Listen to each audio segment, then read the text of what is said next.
If you're like most of our listeners, you're busy, running a small business or hustling as a freelancer or pouring your heart into your startup. It's all a lot. And even in corporate, it can feel like you're always pushing for more impact. It's constant client work, demanding projects, and it can be really tough to break free from that feeling of being stuck. Limited revenue and working more hours doesn't always equal more success. And it's interesting to think about all that untapped potential. So many businesses, teams, and individuals, they already have what it takes to grow, but they might not even see it. They're sitting on resources and expertise that could completely transform their situation. It's all about recognizing what's already there and making it work for you. That's a great point, and it's something we're really diving into today. We're talking about achieving serious business growth, strategies that someone who built a $92.7 million business, mainly with digital products, used.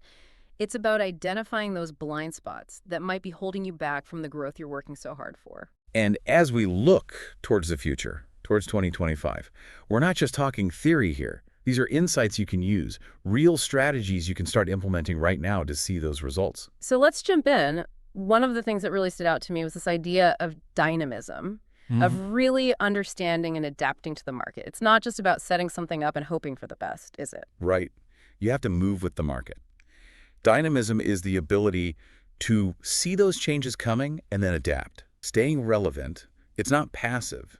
It takes paying attention to trends and really knowing what your audience needs. And what they want is always evolving. Yeah. And it's not just the big obvious changes either. You also talked about audience fatigue, especially when it comes to digital products. Even when things are going great, it seems like there are things you need to watch out for. It's fascinating because with digital stuff, sometimes people just move on. It can be so quick. It's different from more traditional businesses where things change more slowly. A digital product can just boom, and then suddenly engagement drops.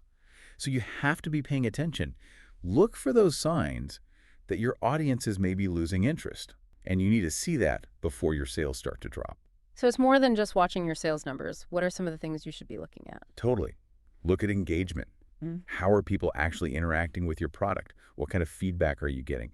Both the direct feedback and what people are saying online. Is that initial excitement still there? That kind of constant checkup is really important. And thinking about your own business right now, are you really tuned in to what your clients are looking for and those subtle shifts in what they need? I like that. It makes you think about how your own business changes too. As you gain more expertise or maybe your focus shifts, that changes what your audience expects from you, especially if you've built a strong personal brand. Exactly. And that raises a big question. How does the way you change as a business owner affect what your audience expects? Especially if you have a strong personal brand, your audience is invested in your journey, in your knowledge. So if your focus changes, you have to ask yourself, are the things you're offering, do they still match up with your expertise and where your brand is heading? I remember you talked about adapting your products by bringing in other experts. Why is that such a good strategy? You can really increase the value you offer without burning yourself out. Collaborating with other experts, especially those who have skills that you might not have or are specialized in areas that you're moving away from, it lets you keep giving your audience those great resources even as you grow and change. It shows them you're committed to giving them the best. So think about your own offerings.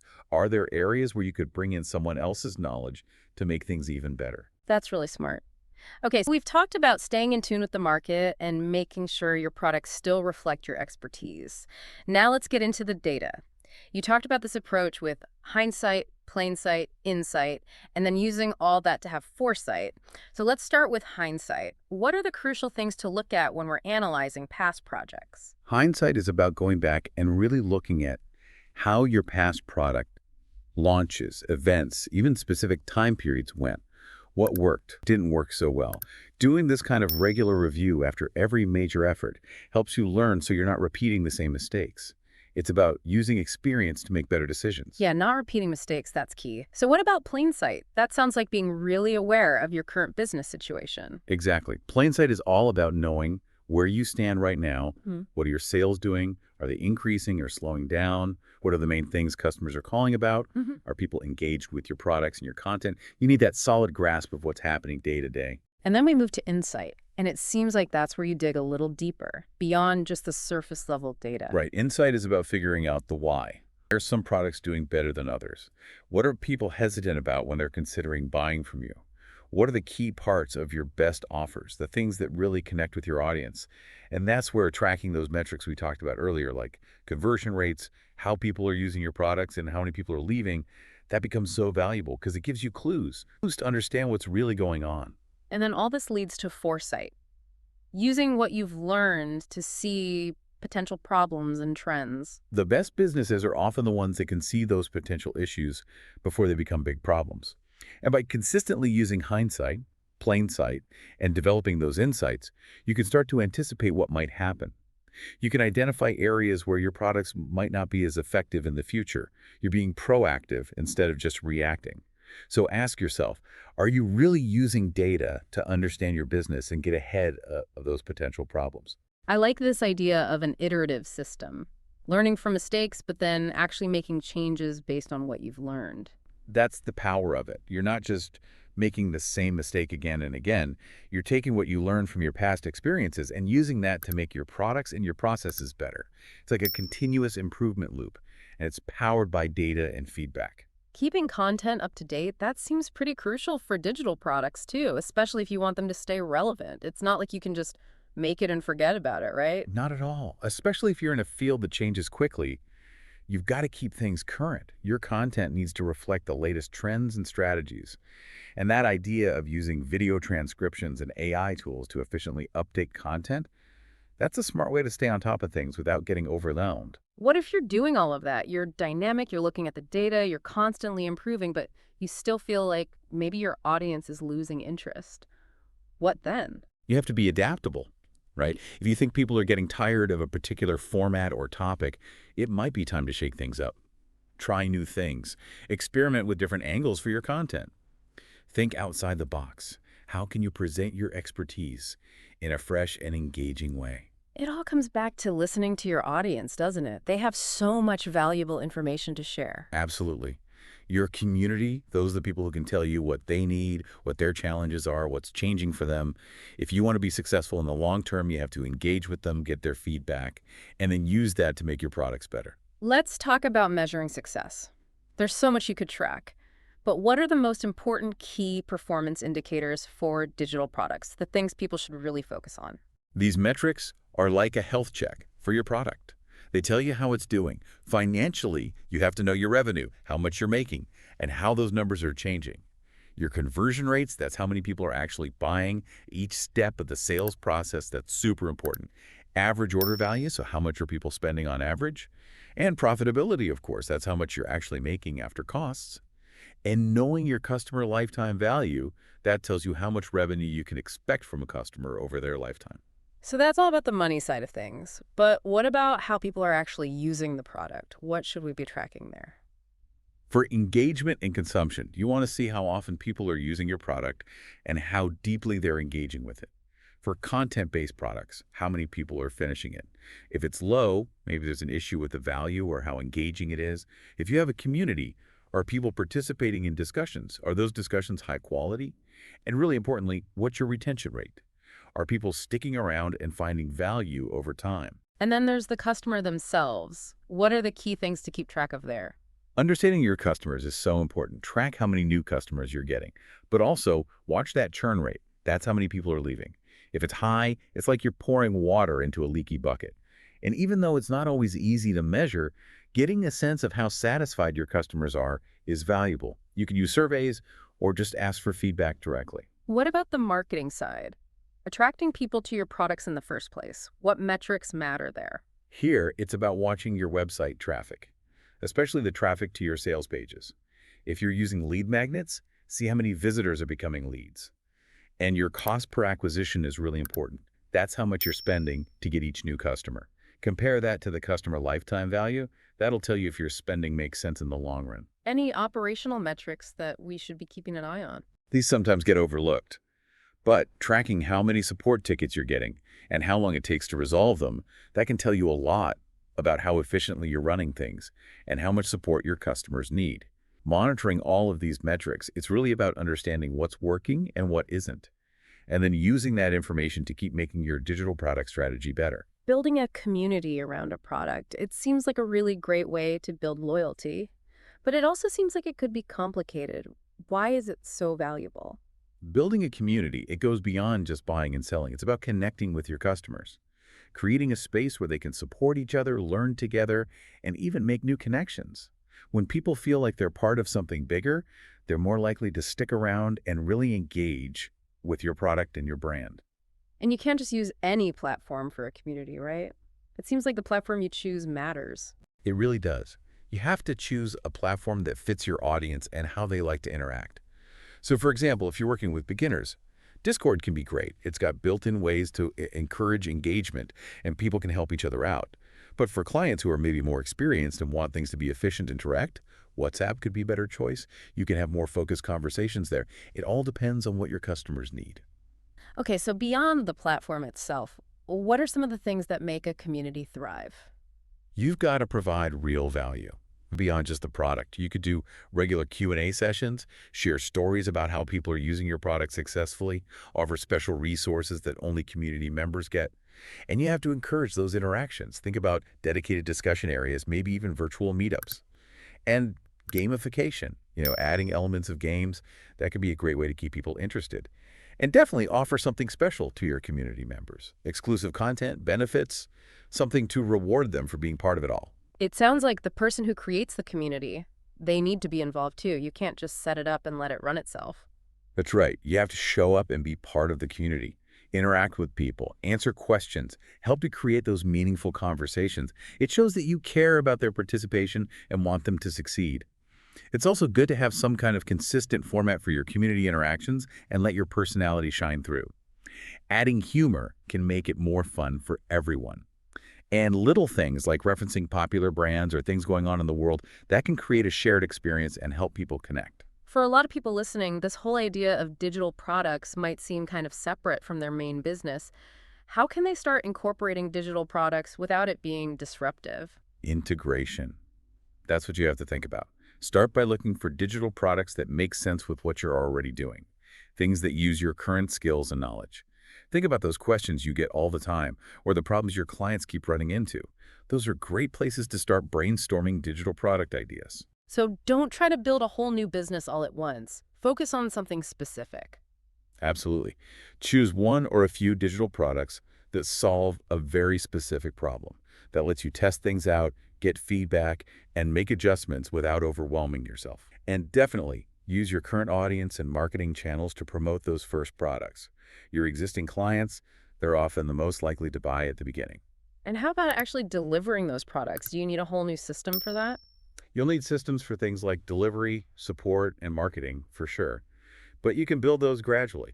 That way, it won't disrupt your existing workflow too much. You can look into platforms for community building or get a simple CRM system to manage your customer relationships. And be realistic about how much your team can handle. You might have to do a lot of the work yourself at first. And just like everything else, feedback is super important, right? Sure. It's essential. Once your digital products are out there, get feedback. Ask your customers how they're finding it. Use what you learn to make your products better, improve your systems, and even come up with new product ideas. But keep your main business in mind. Don't let the digital stuff take away from the quality of what you're already offering. And always think about scalability. Digital products can help you reach a wider audience and earn more without working more hours. Okay, so let's say someone listening is interested in digital products, but they're not sure where to start. What's the first step they can take today? Something really actionable. The most effective first step is to identify a specific problem. What's something that your ideal customer struggles with? Something that you're an expert at solving, and something that you can solve in a way that could work for a lot of people. Why is focusing on a specific problem so important when you're starting out? Because it forces you to think about providing value. Your product needs to be solving a real problem for people. And it helps you draw on what you already know. You're building on your expertise. And if you choose a problem that a lot of people have, you're already thinking about how you can scale your solution. Plus, even before you make anything, just by talking to people and doing some research, you can start to validate your idea, see if there's a real need for it. Can you give some examples, like tailored to different types of people who might be listening? Sure.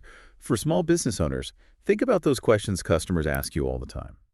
Could you turn those answers into a guide or a FAQ document? Freelancers, what skills do people always need? Maybe you could make some templates or a short training program. Entrepreneurs, how could you add a digital product that expands on what your business already does? Maybe go deeper on a specific aspect of your service. And corporate teams, what are those internal knowledge gaps that people struggle with? Could you create some digital training modules to address those? Starting with a very specific, clearly defined problem gives you direction. It increases your chances of making a digital product that people actually need and want. Okay, so we've talked about the potential, but what are some common mistakes people make with digital products, things to watch out for? One of the biggest mistakes is not making a quality product. Don't just throw something together. It has to be good and it has to really help your audience. Another one is forgetting about dynamism, thinking your product can just stay the same forever. You have to adapt as the market changes and as your audience's needs evolve. What about the person behind the product? If someone has built their business around their personal brand, can they just step away once they've made a digital product? That's a really good point. If your brand is all about you, you can't just disappear. People are often buying because they trust you and your knowledge. Hmm. And don't try to force business models that worked for other types of businesses onto your digital product. What works for e-commerce won't necessarily work for an online course. What about the day-to-day stuff? Can you just ignore that and just focus on making the product? You can't ignore the operations. If you don't set up good systems and processes, you're going to be stuck in the weeds. You won't be able to grow. Take the time to build those foundations and ask yourself why you're doing things a certain way. Get to the root of problems. Don't make things more complicated than they need to be, and always be thinking about audience fatigue. And as your expertise grows and your career changes, make sure you're adapting what you offer. Build a good team, people you can rely on, and use the knowledge of your clients and your team. If you're using video, make sure those hooks are strong, and be honest with yourself about your blind spots. It sounds like there are a lot of moving parts. What are some tools that can make all of this easier and more efficient? There are so many great tools out there now. For creating content, you've got video messaging tools that make it so easy to record. And AI can help you repurpose your content into different formats. To deliver your product and build your community, you can use platforms like Discord and WhatsApp. They both have their strengths. And you really need a good CRM system to manage your customer relationships. And for managing all of it, there are centralized databases and project management tools that can really help you stay organized. The key is to choose tools that actually work for you and for the way you already work. We've talked a lot about creating digital products, but what about using the resources you already have, like your existing clients and your team? Your clients are gold mines of information. Listen to them. Pay attention to the problems they keep having. Ask for their feedback on your ideas. You could even work with some of your best clients to create content. And remember that not everyone learns the same way. And your team, they have so much knowledge and expertise.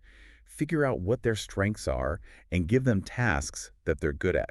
Systematize your processes based on their knowledge. And you can even have them help with coaching or support if that makes sense for your business. The key is to create that feedback loop between your clients and your team. That way, you're constantly improving. All right, so let's say you've got this great digital product. How do you actually get it in front of the right people and convince them to buy it? What are some marketing and sales strategies that work? Hooks. You have to start with strong hooks. Whether it's your video, your ads, your emails, you have to grab their attention right away and make them want to learn more. Visuals are huge here. Content marketing, especially video, it's really powerful for building trust and moving people towards those offers. Having different products for different types of customers lets you reach more people. And just consistently putting out great content, that builds your authority and shows people that you're an expert. Aim to make content that keeps people watching or reading. Provide real value, present different perspectives, and make sure it's all relevant to your audience. Be clear and concise with your messaging, and don't forget about that community. Having a strong community can make a huge difference. If you're selling something expensive, make sure your sales process is smooth and effective. And no matter what you're doing, always test and tweak. Always be improving. Oh, and if you're finding this helpful, why not hit that like button and share this deep dive with someone who might find it useful? Before you put a ton of time and effort into making a full-blown digital product, how can you be sure your idea is going to work? How can you validate it? Validation is really important. You have to start by really knowing your audience and what they need. What's the specific problem they want to solve? Do your research, see what's already out there, then create a minimum viable product, a really basic version of your idea. Test it out, see if it delivers on its promise, get feedback from your target audience, try out different pricing and positioning, and see how your marketing is working. Be ready to make changes based on that feedback, and always focus on communicating the value. What makes your product different and better than the alternatives? Let's say you've validated your idea, you've built your product, and it's working. What are some strategies to really scale things up? Scaling often means having a variety of products for different types of customers. Always focus on quality. Don't cut corners. Keep your clients' needs in mind. Adding coaching and really comprehensive support can make your products more appealing and valuable. Keep nurturing that community. And remember, dynamism. You have to be able to change with the market. And systems systematize everything. Your marketing, content creation, project management, everything. Have clear processes for everything. Build a strong team, people who are skilled and can help you grow. Automate whatever you can, especially in your sales and marketing. And try to develop that sense of what the market is going to do in the future. Always be looking ahead. It seems like digital products can really add to what a business offers. What are some of the specific benefits? Digital products, they make what you offer seem more valuable, and that allows you to charge more. They're easier for customers to access and more convenient, and they're scalable. You can reach a much wider market. They can also help you keep customers longer because they offer engaging content and that community aspect, and they showcase your expertise. They position you as an authority. You can even customize them and personalize them, and of course, they create more revenue streams for your business. For people who want to grow quickly and make good profit, are there certain types of digital products that tend to do better than others? Information products that have a lot of value, things like in-depth courses, masterminds, licensing programs, those often have high profit margins and are easy to scale. Membership communities, those are great for recurring revenue. Templates, frameworks, tools, anything that gives people immediate value and can be sold over and over again. And you can also combine different formats. The things to keep in mind are, is it easy for people to get started? Can you reach a global audience? Can you automate things? Do people see the value in it? And are you using your personal brand effectively? It sounds like digital products aren't just for solopreneurs and small businesses. What about larger organizations like corporate teams? How can they use digital products? For corporate training and development, digital products are great. They let you standardize training and make it scalable across the whole organization. Onboarding new employees, that can be much more efficient with digital materials. They also make it easier to share knowledge and give everyone access to important information. And by applying what we know about creating engaging content, you can make internal training more effective. You can even track how people are learning and offer self-paced learning options. And what about freelancers and small business owners, people who are really good at what they do? What kind of digital products can they create to make money from their skills and knowledge? They have so many options. They could create courses on specific skills, templates for things they do all the time, tools they've developed, guides sharing their unique insights and strategies. They could even start paid communities based on their expertise or create done-for-you digital kits. The important thing is to make sure it provides real value, to present their knowledge clearly and in a way that makes sense, to use their unique perspective, to start simple, and to systematize how they create and deliver the product. We hear a lot about passive income and digital products. Is that real? Can you really use digital products to earn money without working all the time and to make your business run more smoothly? Absolutely. You can generate revenue and streamline your processes with digital products. It's not some myth. The key is systems. You have to have effective systems in place. By putting valuable content and resources into your digital products, you're providing ongoing value to your customers. And that means you don't have to answer the same questions over and over again. And when you have clear systems, your team can work more effectively. And you can even license your systems. That's another way to automate your income. In the beginning especially, it feels like you're always trading time for money. How can you get beyond that and really grow your business? It's true. When you're starting out, you're often working for every dollar you earn. But you quickly hit a limit. There's only so much time you have. So to grow beyond that, to really scale, you need to build systems and processes that allow your business to function and grow without you having to do everything. What are some of the big things that waste people's time, the things that hold businesses back from scaling? A big one is spending all your time working in the business instead of on it. You need to build the systems. Another is getting stuck fixing the same problems over and over again. Find the root cause and fix that. Don't waste time coming up with a new solution for every client or project. Systematize things. If you're not delegating effectively because you don't have clear processes and training in place, that's wasting time. And don't overcomplicate things. Make things as simple as possible. Poor communication and training, that also wastes time. Make sure things are structured and clear. And take the time to create resources and a knowledge base. You'll save yourself so much time in the long run. So to scale effectively, you need to build scalable solutions. What does that look like in practice? Stop reinventing the wheel. Figure out what works and systematize it. Turn your knowledge into systems that you can use over and over again. That's what makes it possible to delegate and to leverage your team's skills. And how does this idea of systems apply to bigger companies, corporate teams, those kinds of places? How can they scale their training and how they share information? In corporate environments, if you don't have structure and systems, it's really hard to scale training. You have to communicate clearly and consistently, just like we talked about with creating digital content. Implement systems, processes, standard operating procedures, all of that makes sure that training is delivered consistently and information flows smoothly. And think about adding things like coaching, easy access to resources, even a sense of community. All of that helps with scalability. And just like with digital products you sell to customers, systematizing how you create content and having a central place for all that knowledge, that's crucial for efficiency in the long run. So it's all about changing your focus, right? Yeah. Shifting from just working in the business every day to actually building the systems that allow the business to grow. That's it. It's about making that shift from working in your business to working on it. And digital products, if you use them strategically, they can be a really powerful tool to help you achieve that growth you're looking for. If you found this conversation helpful, we'd love it if you liked this episode and shared it with someone who could benefit from these insights. And these aren't just pie in the sky ideas, right? This is stuff that small business owners, freelancers, entrepreneurs, corporate teams, anyone can start using right now in 2025 to see real results. Absolutely. These are practical strategies that you can use today to navigate the business world as it is now and as it's going to be in the future. As we wrap up, I want to leave you with something to think about. What's one system you can start building or one digital product idea you can start testing today? Don't just listen to this and then do nothing. Take action. Take one step towards that growth you're dreaming of. This is just the start of the conversation, so keep exploring these ideas and let us know what you learn.